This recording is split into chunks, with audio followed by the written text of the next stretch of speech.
ప్రభు నామములో శుభములు పలుకుతూ మరి ఈనాటి బంగారు పెరుగులో కొన్ని జీవిత సత్యాలని ఆత్మీయ సత్యాలని కూడా మనం గమనించుకుందాం. ప్రభు కృపలో మరి ఆ, ఆధ్యాత్మికత మనం అలవర్చుకోవడానికి మనం చాలా జాగ్రత్త పడాలి. అయితే ఒక ఆయన అంటాడు, if you salute your duty you need not salute anybody, but if you pollute your duty you have to salute everybody. నువ్వు నిజంగానే శ్రద్ధగా పనిచేస్తే ఎవరికి దండాలు పెట్టక్కర్లేదు. కానీ నీ ఉద్యోగంలో కనుక నీ కర్తవ్యాల్లో కనుక నువ్వు పొల్యూట్ అయిపోతే అంటే తప్పు చేస్తే నువ్వు మరి ధైర్యంగా ఉండలేవు కదా. మరి తల్లి తండ్రిని సన్మానించమని చెప్పారు కదా, అందుకని తల్లితో ప్రేమగా మాట్లాడాలి, తండ్రితో గౌరవంగా మాట్లాడాలి. మరి భార్యాభర్తల మధ్య భార్యలారా భర్తకు లోబడి ఉండండి అన్నాడు, భర్తలారా భార్యను ప్రేమించమన్నాడు. అందుకని భార్యతో నిజంగా మాట్లాడాలి, మరి తోబుట్టువులతో సహృదయంతో మాట్లాడాలి, తర్వాత అభిమానంతో మాట్లాడాలి. మనకి పిల్లలకి కోపం రేపకూడదు అన్నారు, ఉత్సాహంగా మాట్లాడాలి. మరి దేవుడు మంచి స్నేహితుడు క్రీస్తు మనకి, కానీ మన స్నేహితులతో కూడా సరదాగా మాట్లాడాలి. మరి అధికారులని ముష్కర్లేని అధికారులకు లోబడాలి కదా, హుందాగా మాట్లాడాలి. వ్యాపారంలో ఖచ్చితంగా ఉండాలి, వినియోగదారులతో నిజాయితీగా ఉండాలి, పనోళ్లతో సౌమ్యంగా ఉండాలి, రాజకీయ నేతలతో జాగ్రత్తగా మాట్లాడాలి. మరి మనతో మనము మనసాక్షిగా దేవుని యొక్క భయంతో బతకాలి. భగవంతునితో మాత్రము మౌనంగా మాట్లాడాలి. నిట్టూర్పులు కూడా వినే దేవుడు కాబట్టి మనం జాగ్రత్త పడాలి. అయితే మరి మన వ్యక్తిగతంగా కొన్ని గమనించుకోవాలి. ఏదైనా తప్పు చేస్తే మనం తప్పకుండా సారీ అని చెప్పాలి. ఏం చెప్పాలనుకున్నా సూటుగా చెప్పాలి. అందరితో చులకన అయ్యే పరిస్థితి రానియకూడదు. సిగ్గుపడినక్కర్లేని పనివానిగా ఉండమని తిమోతితో చెప్పినట్టుగా మరి మరి తక్కువగా సెల్ఫ్ పిటీగా ఉండకూడదు. దేవుడు మనకు ఉన్నతమైన పిలిపిచ్చాడు. ఏ కళనైనా సాధించే వరకు వదలకూడదు. లేదు కాదు అని చెప్పడానికి మొహమాట పడకూడదు. అవునని చెప్పడానికి భయపడకూడదు. మరి మరి నిరాశవాదులకి దూరంగా ఉండాలి. అందరినీ కూడా మంచి మనసుతో స్వీకరించే వాళ్ళంగా, దేవుని భక్తిని చూపించే వాళ్ళంగా ఉండాలి. మరి కుటుంబ జీవితంలో మరి ఒకరికొకరు భార్యాభర్తలు ఎలా ఉండాలి అని అంటే, ఒకరికొకరు కోప్పడుకోకూడదు. ఇంట్లో భార్యాభర్తల అరుపులు కేకలు వినపడకూడదు. పిల్లల ముందు భార్యాభర్తలు గొడవ పడకూడదు. ప్రేమతో సరిచేయాలి, గతాన్ని అవ్వకూడదు, క్షమించాలి, అవసరమైతే క్షమాపణ కోరాలి. మనస్పర్ధతో పడుకోకూడదు. ఒకరిపై ఒకరికి అనుమానం ఉండకూడదు. తల్లిదండ్రులను గౌరవించాలి, ప్రేమించాలి. కుటుంబంగా కలిసి ముఖ్యంగా ప్రాముఖ్యమైనది ప్రార్థించాలి, భోజనం కూడా కలిపి చేయాలి. ఒకరినొకరు మెచ్చుకోవాలి, తృప్తి కలిగి జీవించాలి. అది మాత్రం చాలా అవసరం. అయితే ఈరోజు నిజ క్రైస్తవునికి ఉండవలసిన లక్షణాలు, ఎలా జీవించాలి అనే మెళకువల గురించి చెప్పాలని కోరుకుంటున్నానండి ఇన్ జనరల్. అయితే శిష్యులుగా ఉండటానికి ప్రభు కోరుకుంటున్నాడు, వెంబడించేటానికి షరతులు కోరుకుంటున్నాడు. మరి వెంబడించే అనుభవమే మరి శిష్యులుగా ఉండటం అంటే. మరి కాడు ఎత్తుకొని నేర్చుకోమన్నాడు. శిష్యుగా ఉండటకే పిలిచాడు. మనకి పిలుపు ఉంది. ప్రతి విశ్వాసి క్రీస్తు పాదాల దగ్గర నేర్చుకోవాలి. వెనుకను మరిచి క్రీస్తు దగ్గర నేర్చుకుంటూ తీర్మానించుకొని దేవునితో అతి సన్నిహితంగా ఉండాలి. దేవుడు అంటే ఇష్టత మరి తో మరి ఫాలోవర్గా ఉండాలి. అంకిత భావంతో సమర్పణ అనుభవంతో గల శిష్యులంగా ఉండాలి.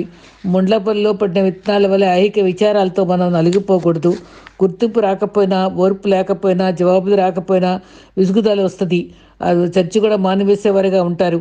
వాళ్ళు వెళ్ళి దుష్ప్రచారం చేస్తూ వ్యర్థంగా మాట్లాడతారు. అలా ఉండకూడదు.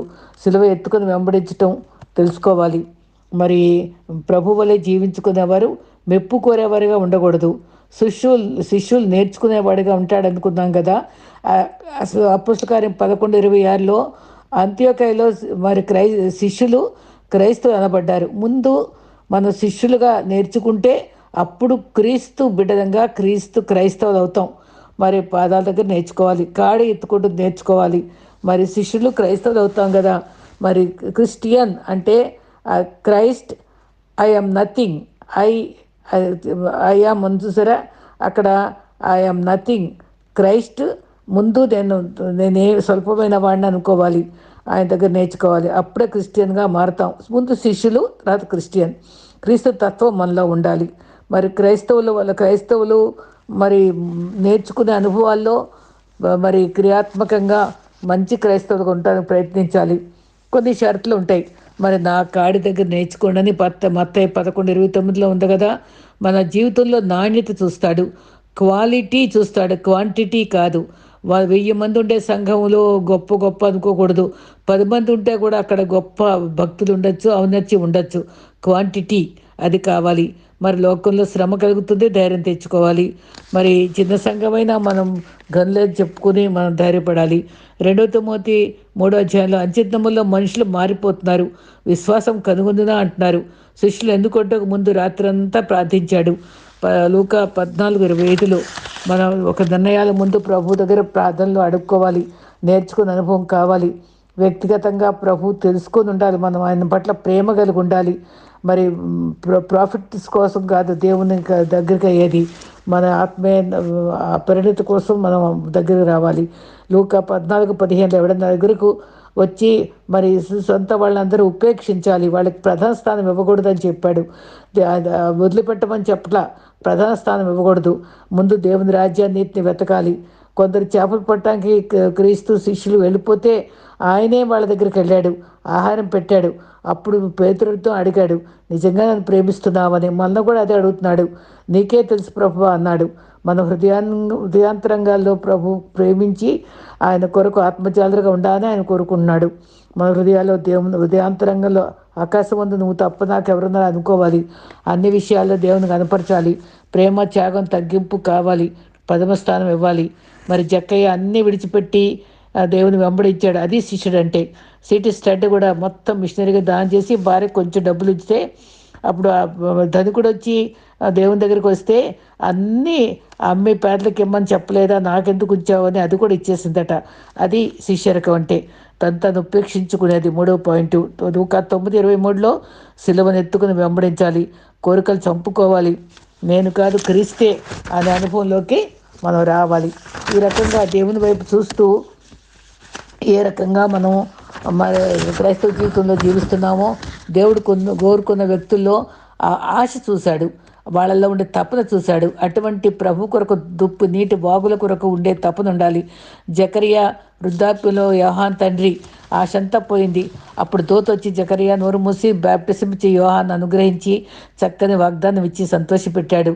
రూతు జీవితంలో మొదట్లో ఆశ లేదు, పరిగి చాలనుకుంది, తృప్తిపడింది. కానీ గొప్ప అనుభవాన్ని ఇచ్చి క్రీస్తు వంశావళిలో మూల స్త్రీగా ఉంచారు. దేవుడికి మనం సమయం ఇవ్వాలి. ఏం లేకపోయినా దేవునితో తృప్తి కలిగిన జీవితం జీవిస్తే అన్నీ ఆయన ఇస్తాడు. ఆశ కలిగి ఆయన దగ్గరికి రావాలి. మరి హాగరు కూడా మోయబీరాలు.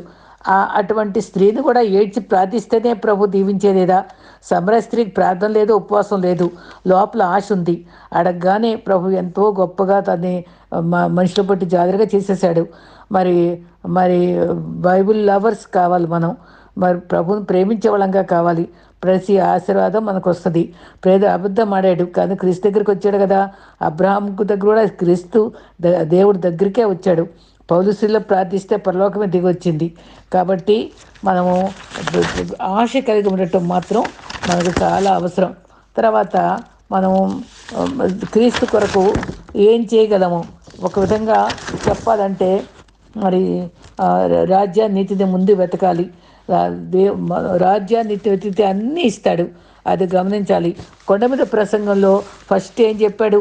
ఆత్మ విషయమై దీని లేని వారి గనులు పరలోక రాజ్యం వారిది అన్నాడు. తర్వాత కొన్ని వచనాలు అయిన తర్వాత జల్లు మిమ్మల్ని నిందించి హింసించి చెడ్డమట్టులా పలుకున్నప్పుడు దండ్రులు పరలోక రాజ్యం వారిది అన్నాడు. అంటే పరలోక రాజ్యం అంటే రాజ్యాన్ని వెతకటం అంటే మరి అడుగుడి మీకు ఇవ్వబడిన, వెతకడి మీకు దొరకదంటే ఆ అడుగుడి ఇవ్వబడను అన్న దాంట్లో మనం ఆయన్ని రాజ్యాన్ని వెతకటం అంటే ఆయన వెంబడించటం. వెతకటం అనే మాట కంటే సరైన అర్థం వెంబడించటమే.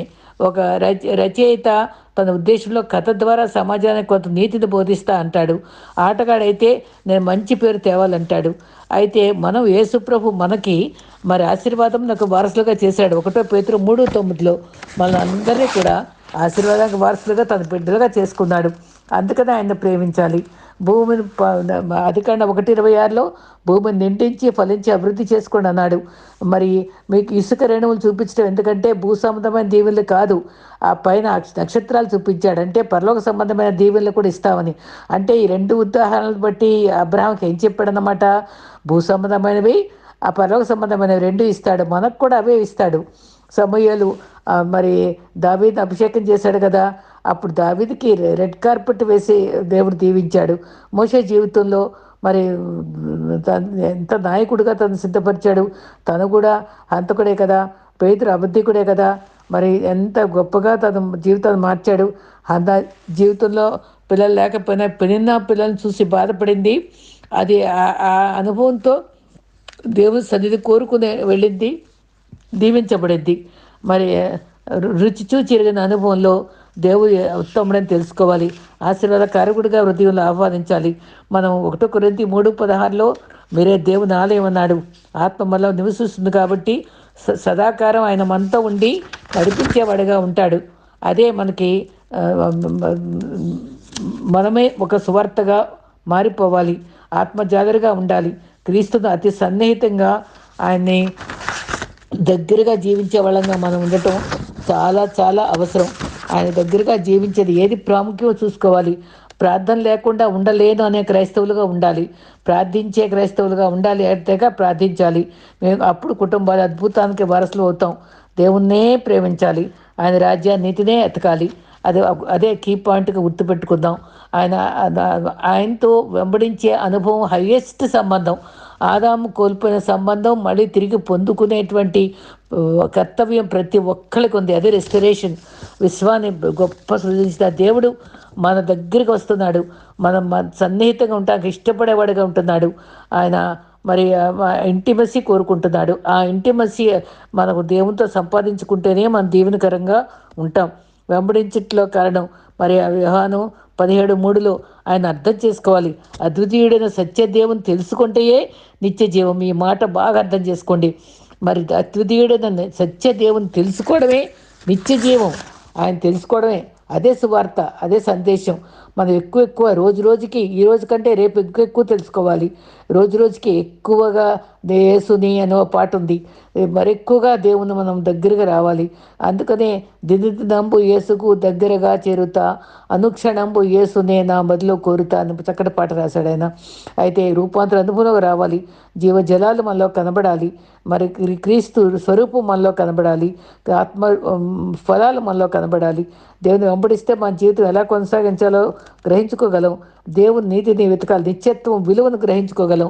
ఆ దేవునిని మరి రాజ్య నీతి వెతికితే, ఆయన వెంబడిస్తే మన జీవితం ఎలా కొనసాగించాలో మెళకువలు దేవుడిస్తాడు.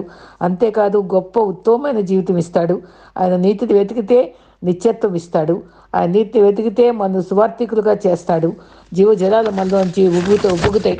ఆయన మనకి ఆయన మరి మనలో ఉబ్బుడి జీవాన్ని అనుగ్రహిస్తాడు. అయితే బలం లేని కుందేళ్ళు బండ సందుల్లో దాక్కున్నట్టుగా ఆయన మనం కూడా బలం లేని వారము ఆయన బండైన క్రీస్తు దగ్గర మనం దాక్కోవాలి. అదే రీతిగా గరుడ పక్షి కూడా బెత్తైన కొండపై బండ మీద గుడి కట్టుకుంటున్న రీతిగా మన నివాస స్థలము ఆ అత్తని స్థలంలో ఉండాలి కనుక మనం దాగుచోటు ఆయన వైపు చూడాలి. ఒక చక్కటి వాక్యాలు ఉన్నాయి కీర్తన 32:7లో ఇలా ప్రార్థించుకోవాలి, నాకు దాగుచోటు నీవే, శ్రమలో నువ్వు నన్ను తప్పిస్తావు. కీర్తన 27:7లో 5లో నా ఉమ్మోసిన గానముతో ఆవరిస్తావు, మరి నా గుడారం మాటున దాస్తావు. ఆపత్కాలం పర్ణశాలలో దాస్తాడు. 91లో ఏమంటాడు, మహోన్నత చాటు నివసించేవాడు సరస్వతి విశ్రమిస్తాడు, రెక్కల కింద ఆశ్రయము. మరి 32 ద్వితీయోపదేశకాండం 11లో గూడు రేపి చేసుకున్న తర్వాత పక్షిరాజు ఏ విధంగా తను చక్కగా నేర్పిస్తుందో ఆ రకంగా మనకి ఎలా బ్రతకాలో నేర్పిస్తూ ఆ రెక్కలతో ఔన్నత్యంకి దాటిపోయే రీతిగా మరి ఈ లోక బంధాల నుంచి తుఫానులో వెళ్ళినట్టు మన జీవితంలో ఉన్నతమైన అనుభవాలతో మన దేవుడు దీవిస్తాడు. ఆయన నిర్గమకాండం 33:21లో ఎంత మోషే ఎంత చక్కగా మాట్లాడతారండి. నా సమీపంలో బండగా నిలవబడు, నా మంచితనం అంతా నీ కనపరుస్తాను. అసలు ఏది ఎంత చక్కగా అడిగాడండి, నా నీ నీ నీ నీ సన్నిధి నాకు కావాలి ప్రభువా అని ఎవరు అడగలేదు, మోషే అడిగినట్టు ఎంతో ఇష్టపడిపోయాడు ఆ మాట. అందుకని ఎంతో ఇష్టపడ్డాడు మోషేని. మరి కీర్తన 31:20లో మనిషిలో కపటోపాయము వారి అంటకుండా నీ సన్నిధి చాటును దాస్తున్నావు, వాక్కలహం మా గుడారంలో దాస్తున్నావు. ఎంత మంచి అభయమైన వాక్కులండి. మనం దేవుణ్ణి ప్రేమిస్తే ఆయన దాచేవాడు దేవుడు. మరి కీర్తన 1 కొరింథీ 10లో ఆ బండ క్రీస్తే, ఆత్మ సంబంధం బండలో తాగరాళ్ళు, తరతరములకు నీవే మాకు నివాస స్థలం అన్నాడు. దప్పిక తీర్చుకునే హోరేబులో బండ దగ్గర నిలువమన్నాడు. ఎదురుగా నిలిచాడు. అప్పుడు గాయపడిన సిలువలో గాయపడిన అనుభవంలో, రక్తధారల్లో మనం ఆయన జీవజల నదులు పారేటువంటి అనుభవంలో మనం మారుస్తాడు. ఆయన రక్తాన్ని ఆశ్రయిస్తే శ్రేష్టమైన మనోహర స్థలములో పాలు పొందే రీతిగా ఇస్తాడు. పరమగీతాల్లో కూడా బండ సందులు ఎగురు పౌరమా అని అంటాడు. బండ సందుల్లో మనం దాగి ఉండాలి. ఆయన బండ క్రీస్తులో దాగి ఉండాలి. పావురమ్మ నిష్కలంకురాలా అని చెప్పాడు. అయితే పావురంలో ఉండే పవిత్రత కూడా మనం సంపాదించుకోవాలి. ఒకసారి చెప్పాను, సమాధాన గుర్తు, నోవాహు జలప్రళయం నిరీక్షణ గుర్తు, తర్వాత పరిశుద్ధాత్మ గుర్తు, మరి నూతన ఆరంభాన్ని గుర్తు, మరి కళంకం లేనిది, మరి చేదు లేదు, నిష్కళంకమైనది, నిరీక్షణ గుర్తు, పరిశుద్ధ కపటం లేనిది, తోడేళ్ల మధ్య పావురంలా పంపిస్తున్నా అని చెప్పాడు. పావురంలా వివేకంగా ఉండమన్నాడు. ఆ రకంగా మన జీవితాలు పవిత్రంగాను పరిశుద్ధంగాను దేవునికి ఇష్టంగా జీవించడానికి మనం ఇష్టపడదాం. ఈ క్రైస్తవ జీవితంలో ఉండే మెళకువలన్నీ కూడా ఇప్పుడు చెప్పిన వాగ్దానాలు అవన్నీ సంతరించుకొని ఆయన గుడారంలో దాచే దేవుడు. మనం ప్రభుత్వ అతి సన్నిహితంగా జీవించడం మన కర్తవ్యమని మనం ఏ రకంగా చదివించుకోవాలో గమనించుకొని క్రీస్తు కొరకు మంచి సాక్షులుగా జీవించడానికి ప్రభు మనల్ని అందరూ సిద్ధపరచుగాక. మరి మీకు ఇష్టమయ్యి మీరు వింటున్నారా లేక ఇగ్నోర్ చేస్తున్నారా నాకు తెలియటం లేదు. ప్రభు చిత్తమైతే 2 మాటలు మీరు ఫాలో అవుతున్నారు లేదా, లేకపోతే మిమ్మల్ని వాట్సాప్లో మీరు తొలగించుకోవడానికి ఇష్టపడితే తొలగించుకోండి. ఇష్టంగా ఉండేవాళ్ళు ఉంటే నేను అందరికి పంపించడానికి ఇష్టంగా ప్రభులో సిద్ధపడి మీకు నేను పంచుకుంటాను. ప్రభు కృప మీ అందరితో ఉండుగాక. ఆమెన్.